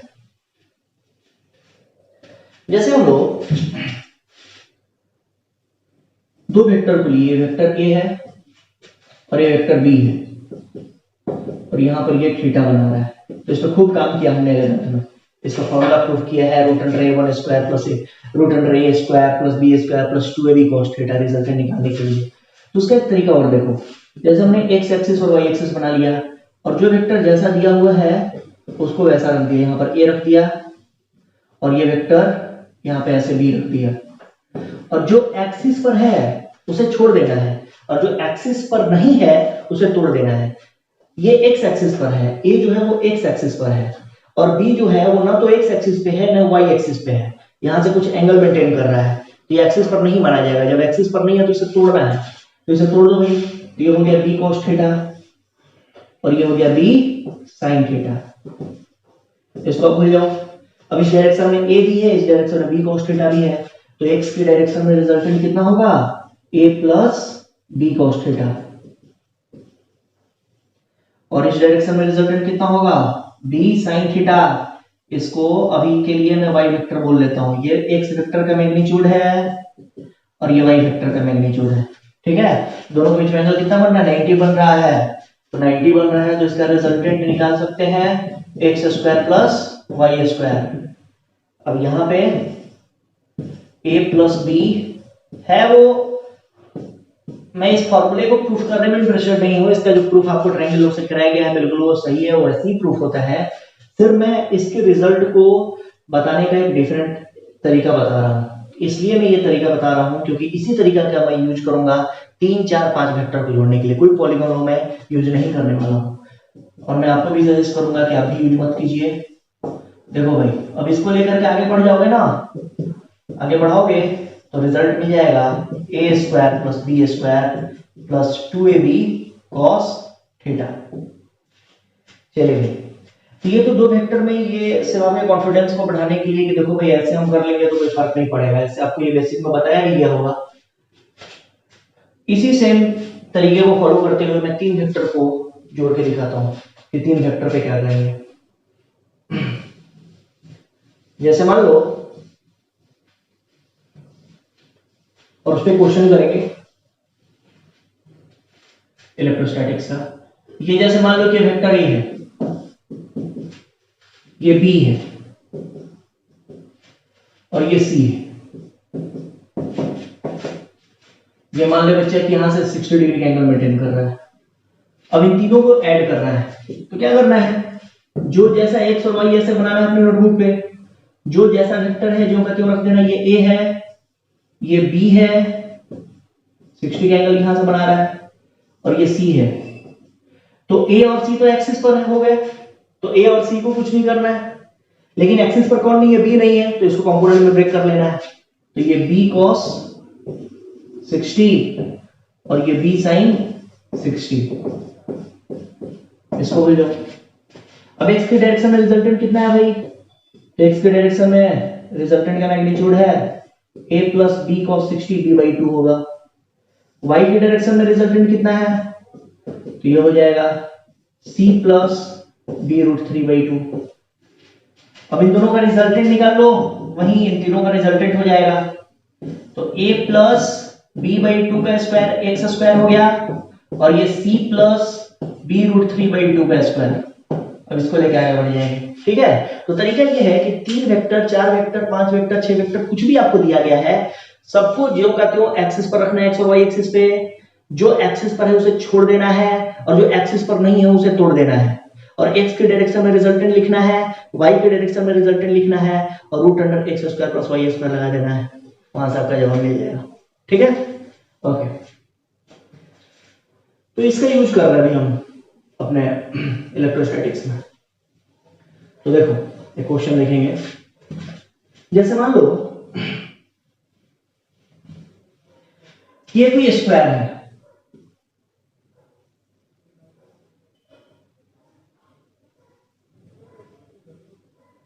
स्क्वायर का साइड लेंथ a के दिया हुआ है, और सारे कॉर्नर्स पे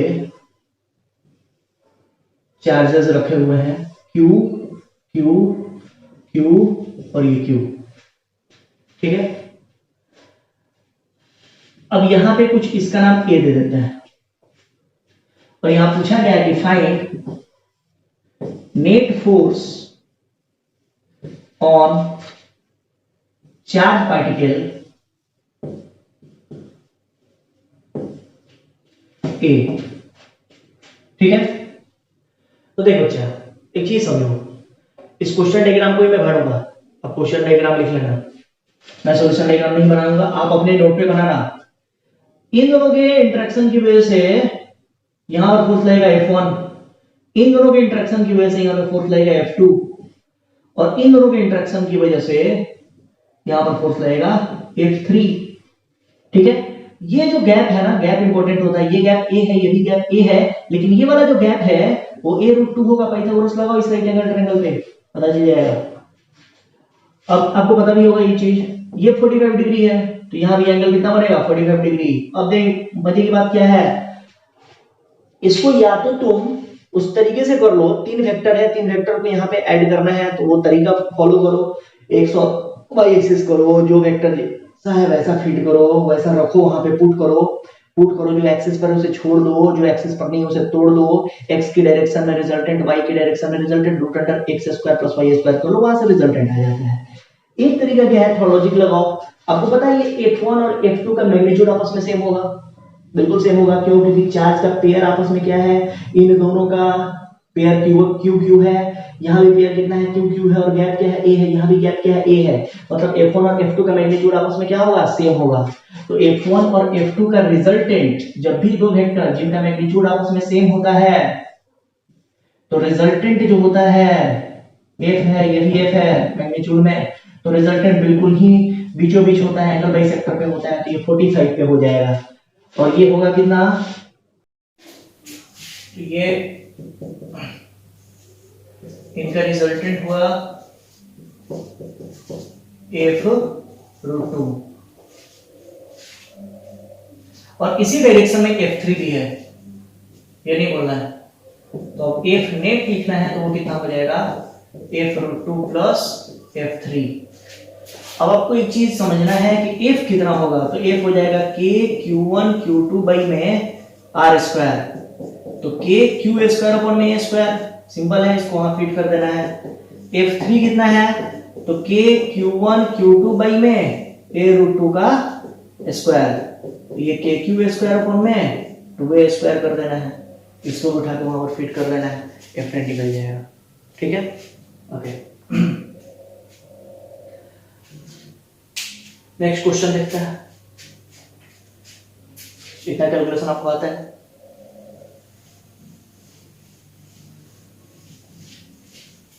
अब कुछ एलिमेंटल एनालिसिस वाले प्रॉब्लम करते हैं जिसमें आपको एलिमेंट लेकर के काम करना होगा। वैसे भी आपको पता है कि जो कूलम्ब लॉ है, कूलम्ब्स लॉ, वो पॉइंट चार्जेस के लिए ही एप्लीकेबल होता है। वो पॉइंट चार्ज पे ही उस पॉइंट चार्जेस के बीच में लगने वाले फोर्स को कैलकुलेट करने का ही तरीका है। तो ये जैसे मान लो एक क्वेश्चन देखते हैं, क्वेश्चन देखेंगे तो ज्यादा समझ में आएगा।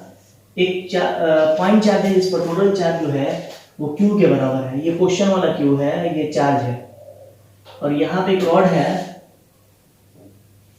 जिसका टोटल चार्ज जो है वो Q है, और इसका जो लेंथ है वो कुछ 12 है, और यहाँ पर जो लेंथ है वो L है। चलिए इसका भी लेंथ L ही ले लेते हैं। ये Q जो चार्ज है वो, थोड़ा गेट बंद कर दीजिए ना, ये L है, और चार्ज जो है वो यूनिफॉर्मली डिस्ट्रीब्यूटेड है। अब find net force on rod, ऐसा बोला है। तो यहां पर ये समझना है कि जो रॉड है वो पॉइंट चार्ज नहीं है, इस रॉड को बहुत सारे पॉइंट चार्ज में कन्वर्ट करना होगा, और पॉइंट चार्ज में जब कन्वर्ट हो जाएगा तो कूलम्ब्स लॉ लगा सकते हैं इजीली।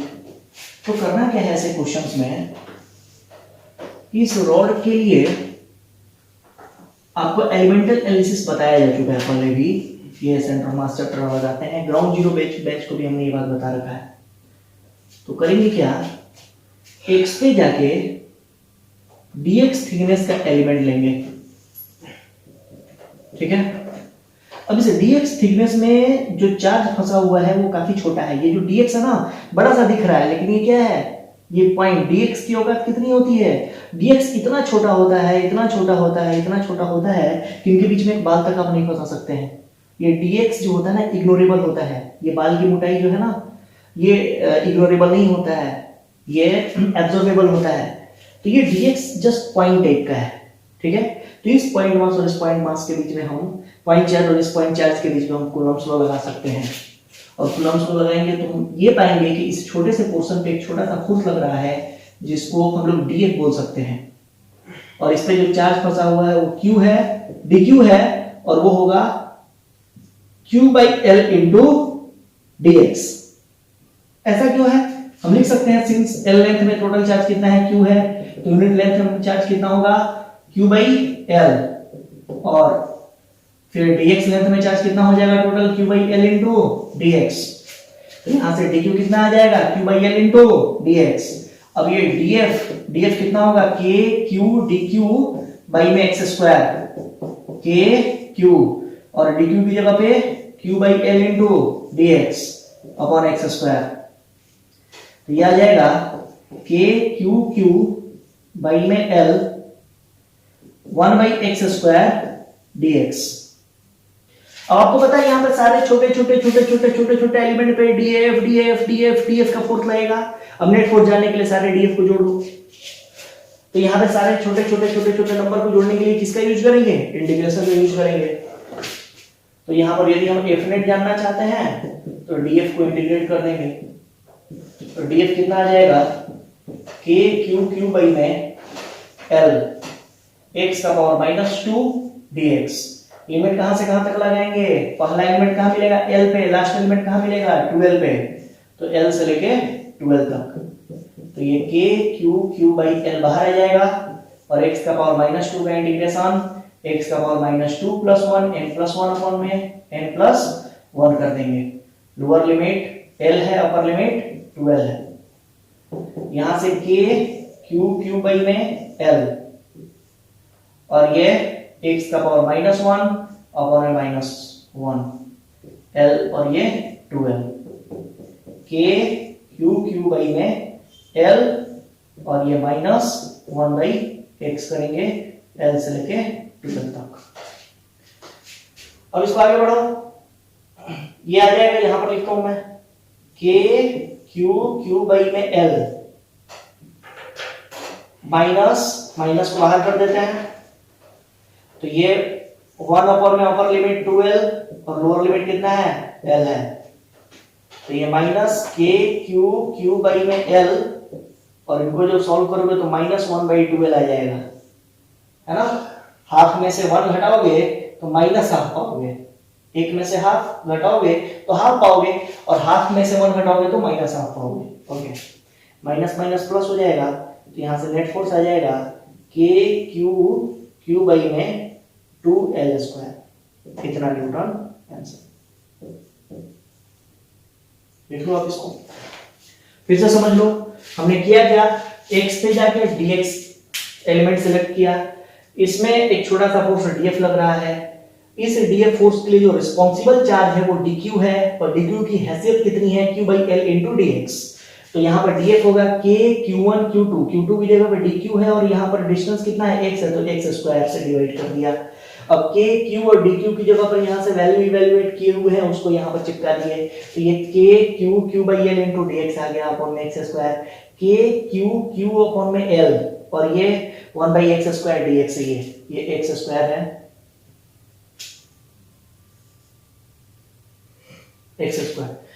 अब यहाँ पे हम f नेट जानना चाहते हैं, तो इस df के एक्सप्रेशन को इंटीग्रेट कर देंगे, df की जगह पर कितना लिखेंगे, k q बाई l, और ये x का power -2 dx, k q by l coefficient है, बाहर कर देंगे, ये x का पावर -2 का इंटीग्रेशन होगा, x का पावर -2 + 1 अपॉन में -2 + 1, लोअर लिमिट l है, अपर लिमिट क्या है 2l है, पहला लिमिट कहाँ मिलेगा, इसके साथ तो चार्ज ही नहीं है, चार्ज की शुरुआत कहां से हो रही है, यहां से, और कहां तक रह रही है, तो यहां तक रह रही है, तो l से लेके 2l तक।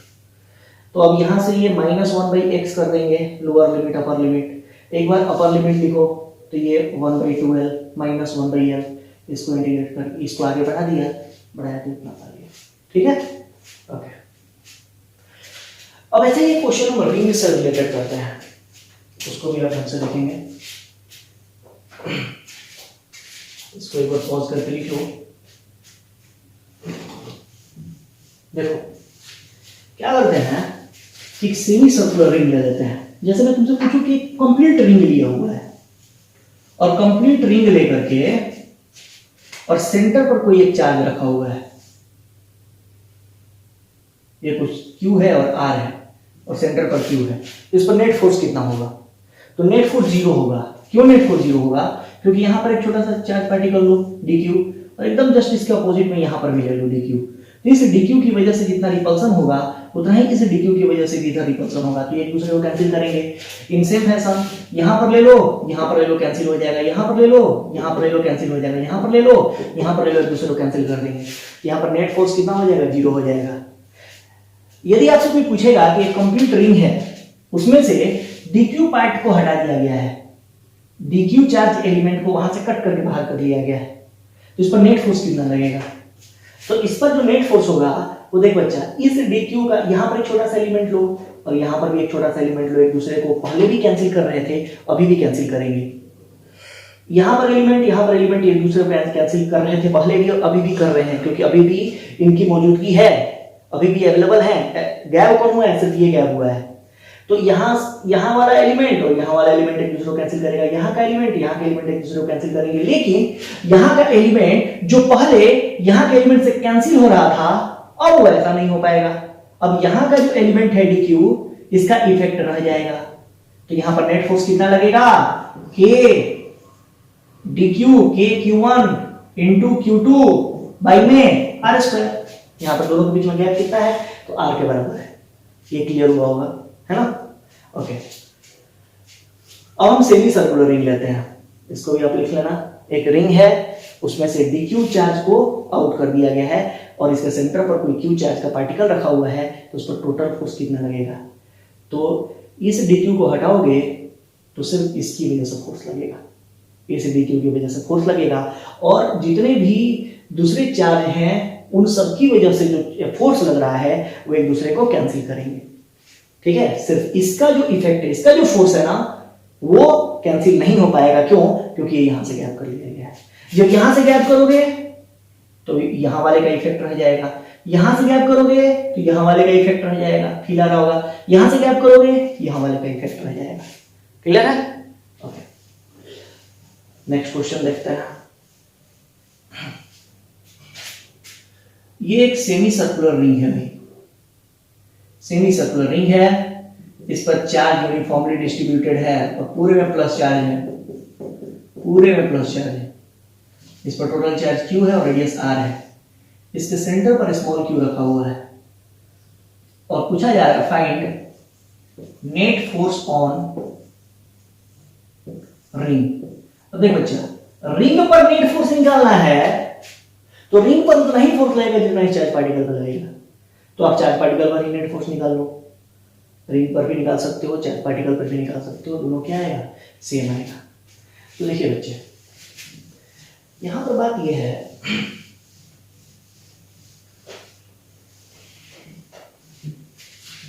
एक चीज समझना है, इसमें आपको ये पता होगा कि यहां पे चार्ज का डिस्ट्रीब्यूशन कैसा है, एंगुलर है।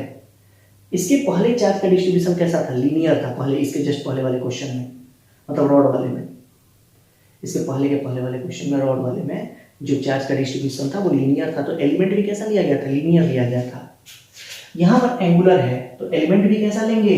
एंगुलर लेंगे, थीटा पे जाके डी थीटा एलिमेंट लेंगे, इस तरीके से। ओके, एक बात और है जो इंपॉर्टेंट है, वो ये है कि जैसे मान लो ये क्यू है, इसको थोड़ा ढंग से समझेंगे। ये थीटा पे जाके डी थीटा एलिमेंट सेलेक्ट करना है। ये आपने सेंटर ऑफ मास चैप्टर में सीखा होगा, रोटेशन भी पढ़ाया गया होगा। जैसे सेंटर ऑफ मास में ग्राउंड जीरो में भी मैंने ये एलिमेंटल एनालिसिस पढ़ा रखा है, जो क्लास किए होंगे उनको ये बात ध्यान में होगा। तो इस क्यू की वजह से इस छोटे से चार्ज पर जो फोर्स लगेगा वो इधर लगेगा, जिसको डीएफ बोलेंगे। ठीक है, ओके। अब ये जो फोर्स है, अब यहां पर एलिमेंट ले ले भाई, यहां पर डीएफ इधर लगेगा, यहां पर एलिमेंट ले लो डीएफ इधर लगेगा, यहां पर एलिमेंट ले लो डीएफ इधर लगेगा, यहां पर एलिमेंट ले लो डीएफ इधर लगेगा। तो यहां पर जो डीएफ है ना, उसका डायरेक्शन लगातार क्या हो रहा है? चेंज हो रहा है। और हम यदि एफ नेट जानना चाहते हैं तो हम डीएफ वेक्टर को क्या करेंगे? इंटीग्रेट करेंगे। यहां पर ये डीएफ क्या है? वेक्टर है और इसका डायरेक्शन क्या हो रहा है? चेंज हो रहा है। इसके पहले क्या था? रॉड वाले केस में सारे डीएफ जो थे वो सेम डायरेक्शन में थे, तो इनको वेक्टोरियली जोड़ो या स्केलरली जोड़ो, दोनों का रिजल्ट क्या आता है? सेम आता है। तो इसलिए इसे हमने डायरेक्ट इंटीग्रेट कर दिया था और हमें नेट फोर्स मिल गया था। ठीक है, मतलब ओके। यहां पे क्या है कि यदि हम एफ नेट जानना चाहते हैं और हम डीएफ को इंटीग्रेट करेंगे, डीएफ वेक्टर को इंटीग्रेट करेंगे, तो हम इंटीग्रेट नहीं कर पाएंगे, क्योंकि इंटीग्रेशन का मतलब होता है समेशन और वेक्टर के समेशन का मतलब होता है रिजल्टेंट, और रिजल्टेंट निकालने का अपना तरीका होता है। कहने का ये मतलब है कि जैसे मान लो ds वेक्टर को इंटीग्रेट करना, ds मतलब डिस्प्लेसमेंट और ds मतलब डिस्टेंस, इसको इंटीग्रेट करने में दोनों में अंतर है। यदि हम लोग यहां पर ds वेक्टर को इंटीग्रेट करेंगे तो उसका इंटीग्रेशन का जो रिजल्ट आएगा वो 2r आएगा, और जब ds स्केलर को इंटीग्रेट करेंगे तो उसका पाई r आ जाएगा। ds जो स्केलर होगा, ds जो लेंथ होगा, उसको इंटीग्रेट करेंगे तो वो कितना आएगा? पाई r आएगा। और ds वेक्टर को यदि आप इंटीग्रेट कीजिएगा तो वो रिजल्टेंट होता है, और रिजल्टेंट क्या होता है? डिस्प्लेसमेंट वेक्टर होता है एक तरीके का, तो उसका रिजल्ट आपको 2r मिलेगा। ठीक, तो यहाँ पे हम लोग df को डायरेक्ट इंटीग्रेट नहीं कर सकते हैं, df वेक्टर को इंटीग्रेट नहीं कर सकते हैं, क्योंकि df वेक्टर का डायरेक्शन लगातार क्या हो रहा है? चेंज हो रहा है। तो करना क्या होगा ऐसे केस में? तो ऐसे केस में कीजिए क्या कि आपका df चाहे इधर हो, चाहे इधर हो, चाहे इधर हो, चाहे इधर हो, उसका दो कंपोनेंट तो होगा ना। और मजे की बात यह है कि यहां पर जो df है उसका x कंपोनेंट, और यहां पर जो df है उसका x कंपोनेंट, और यहां पर जो df है उसका x कंपोनेंट, सबका डायरेक्शन क्या है? सेम है। और y कंपोनेंट है उसका भी डायरेक्शन सबका क्या है, सेम है। तो आप ऐसे प्रॉब्लम को बनाने के लिए जब भी आपके df का ये डायरेक्शन चेंज हो रहा हो तो आप x कंपोनेंट को अलग से इंटीग्रेट करना और y कंपोनेंट को अलग से इंटीग्रेट करना, क्योंकि इंटीग्रेशन का मतलब ये भूलना नहीं है क्या होता है, समेशन होता है। तो आप ऐसे क्वेश्चन में आप df को डायरेक्ट इंटीग्रेट, df के एक्सप्रेशन को डायरेक्ट इंटीग्रेट कीजिएगा तो उससे रिजल्ट नहीं मिलने वाला है, उससे आपका गलत हो जाएगा। आपको करना ये चाहिए कि fx अलग से निकालना चाहिए, उसके लिए इंटीग्रेट करना पड़ेगा df cos थीटा को, और fy आपको अलग से निकालना चाहिए df cos थीटा को, ये df sin थीटा, fy अलग से निकालना चाहिए और उसके लिए इंटीग्रेट करना पड़ेगा df sin थीटा को। क्या है, ठीक है। तो चलिए इसको प्रोसीड करते हैं। df एक वेक्टर है, उसका डायरेक्शन लगातार क्या हो रहा है, चेंज हो रहा है। जब चेंज हो रहा है मतलब उसका रिजल्टेंट निकालना होगा, हम इंटीग्रेट करके डायरेक्ट उसका रिजल्ट नहीं निकाल सकते हैं। तो df का एक्सप्रेशन सबसे पहले लिख लेते हैं। तो करना क्या है, थीटा पे जाके d थीटा एलिमेंट सेलेक्ट करना है। इस पोर्शन में फंसा हुआ जो चार्ज है वो कितना होगा, सिंस पाई आर लेंथ में जो चार्ज है वो q है, तो यूनिट लेंथ में चार्ज कितना होगा, q बाई पाई आर। तो यहाँ से dl लेंथ, जिसका यहाँ पे आर्क लेंथ कितना होगा, चाप की लंबाई आपको पता है, आर्क लेंथ उसको हिंदी में चाप की लंबाई बोलते हैं दोस्त। इसका रेडियस r है तो इसका arc length l equal to कितना होता है, r थीटा होता है। तो यहाँ पे ये कितना होगा, r d थीटा। तो r d थीटा लेंथ में कितना चार्ज है, तो q by pi r into में r d थीटा। तो r से r खत्म, q by pi into d theta, q by pi into d theta, ठीक। तो यहाँ पर dq की हैसियत कितनी हो जाएगी, तो dq q by pi into d theta, simple है। पाई आर टोटल होता तो 2 पाई आर, सेमी है तो पाई आर लेंथ में कितना चार्ज फंसा है, q, तो यूनिट में q बाई पाई आर, तो r d थीटा में कितना होगा, q by pi r into r d theta. यहाँ से q बाई पाई इंटू में d थीटा आ गया। ओके, यहाँ से df will be exactly equal to k q1 q2 बाई r स्क्वायर। यहाँ k q और ये dq की जगह पे q by pi d theta upon में r square, k q square upon में पाई r square into d theta. इसको यहाँ पे फिट करेंगे। df cos थीटा सब एक ही डायरेक्शन में है तो उसे सिंपली ऐड कर सकते हैं, इसीलिए इंटीग्रेट कर df cos थीटा को डायरेक्टली इंटीग्रेट किया जा सकता है, लेकिन df को इस केस में डायरेक्टली इंटीग्रेट नहीं किया जा सकता है। यही कारण है कि हमें fx अलग से निकालना होगा, fy अलग से निकालना होगा और फिर f net निकालने के लिए दोनों का रिजल्ट निकालना पड़ेगा। ओके, तो ये df k q square upon में पाई r स्क्वायर d थीटा, यहाँ पे cos थीटा पहले से बैठा हुआ है तो इसको k q स्क्वायर अपॉन में पाई r स्क्वायर बाहर आ जाएगा। स्पष्ट आपको दिखना भी चाहिए, cos थीटा और d थीटा। पहला एलिमेंट कहाँ मिलेगा, 0 पे, और लास्ट एलिमेंट कहाँ मिलेगा, पाई पे। तो 0 से लेके पाई तक इंटीग्रेट कर दो भाई। ओके, थोड़ा इसको मैं इरेज करूंगा ताकि थोड़ी जगह बन जाए। k q स्क्वायर अपॉन में पाई r स्क्वायर, और ये cos थीटा कितना होगा, plus sin theta. cos theta का इंटीग्रेशन कितना होता है, प्लस sin थीटा, कंफ्यूज नहीं होना, cos थीटा का डिफरेंशिएशन माइनस sin थीटा होता है, इंटीग्रेशन कितना होगा, प्लस sin थीटा होगा। तो 0 से लेके पाई k q स्क्वायर अपॉन में पाई r square sin pi minus sin 0, sin पाई भी 0 होता है और sin 0 भी 0 होता है, तो 0 माइनस 0 0 हो जाएगा। तो ओवरऑल रिजल्ट क्या आ गया, 0 आ गया। वैसे भी एक बात समझो, इसी चीज को दूसरे तरीके से भी समझाया जाता है कि इस छोटे से पोर्शन पर जो df लगेगा वो इधर लगेगा, ठीक है। और ऐसा ही थीटा एलिमेंट पे इधर भी एक एलिमेंट ले, थीटा एंगल पे इधर भी एक एलिमेंट ले लो, इस पर भी df ऐसे लगेगा। अब इस df का इधर component df cos theta df sin theta, इस df का इधर component df cos theta df sin theta, cos theta df cos theta एक दूसरे को कैंसिल कर लेगा। ऐसे ही देखो, बहुत 2 थीटा पे ले लो, 2 थीटा पे ले लो, इधर भी 2 थीटा पे ले लो, ये फिर एक दूसरे के कंपोनेंट को हॉरिजॉन्टल कंपोनेंट को क्या कर देंगे, कैंसिल कर देंगे। तो x कंपोनेंट तो वैसे भी क्या आने वाला था, 0 ही आने वाला था। इस लॉजिक से भी आपका क्लियर हो रहा है कि कोई भी आप यहाँ से 30 डिग्री ले लो, इधर से भी 30 डिग्री ले लो, एक दूसरे को क्या करेगा, कैंसिल कर देगा। 60 डिग्री और इधर से भी 60 डिग्री लेकर के स्मॉल एलिमेंट पर जो फोर्स देखोगे उसका x कंपोनेंट एक दूसरे को क्या कर देगा, कैंसिल कर देगा। तो x कंपोनेंट आप लॉजिकली भी इस बात का जजमेंट कर सकते हैं x कंपोनेंट के बारे में कि x कंपोनेंट फाइनली क्या आएगा, 0 ही आएगा। और मैथमेटिकली हमने तो करके दिखा ही दिया है। ठीक, अब हम y कंपोनेंट निकालेंगे।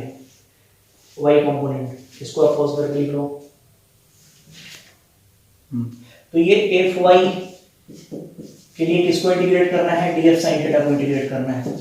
df कितना है, kq square upon pi r square sine ये डी थीटा, और साइन थीटा पहले से बैठा हुआ है, के क्यू स्क्वायर अपॉन में पाई आर स्क्वायर को बाहर कर दिया, और ये साइन थीटा को इंटीग्रेट कर रहा है कहां से कहां तक, 0 से लेके पाई तक। पहला एलिमेंट कहां मिलेगा, 0 पे, लास्ट एलिमेंट कहां मिलेगा, पाई पे। के क्यू स्क्वायर साइन थीटा का इंटीग्रेशन कितना होता है, माइनस कॉस थीटा है ना, डिफरेंशिएशन प्लस कॉस थीटा, लेकिन इंटीग्रेशन माइनस कॉस थीटा। के क्यू स्क्वायर अपॉन में पाई आर स्क्वायर,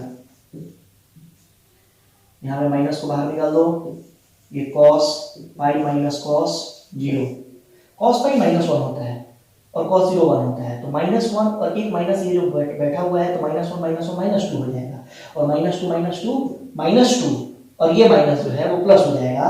तो 2 लिख देते हैं एक लाइन और, माइनस के क्यू स्क्वायर अपॉन में पाई आर स्क्वायर, कॉस पाई -1 होगा, कॉस 0 1 होगा भाई।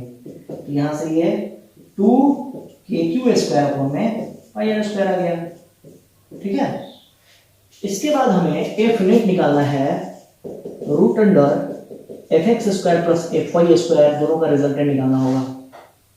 यहाँ पर एफ एक्स 0 है तो रिजल्टेंट कितना होगा, एफ वाई के बराबर होगा, और वो कितना है, तो 2 के क्यू स्क्वायर अपॉन में पाई आर स्क्वायर। ठीक है, इतना न्यूटन आंसर। थोड़ा सा यूनिट वगैरह लिखते चलेंगे क्योंकि आपको बोर्ड का भी प्रिपरेशन करना है ना, बोर्ड का भी पेपर लिखना है इस बार 12th में, तो आप थोड़ा डायरेक्ट नहीं, थोड़ा सा लैंग्वेज पर भी आप फोकस करेंगे। ठीक है, वो तो हम लोग देख लेंगे, कोई टेंशन की बात नहीं है। चलिए भाई, तो आज हम लोग इतना ही कर पाएंगे, फिर आज वो छूट गया इंडक्शन का जो भी है स्पेशल कॉन्सेप्ट रिगार्डिंग इंडक्शन। चलिए कोई नहीं, नेक्स्ट लेक्चर में करेंगे, वीडियो लंबा करना भी ठीक नहीं है। चलिए फिर मिलते हैं नेक्स्ट वीडियो में, बाय।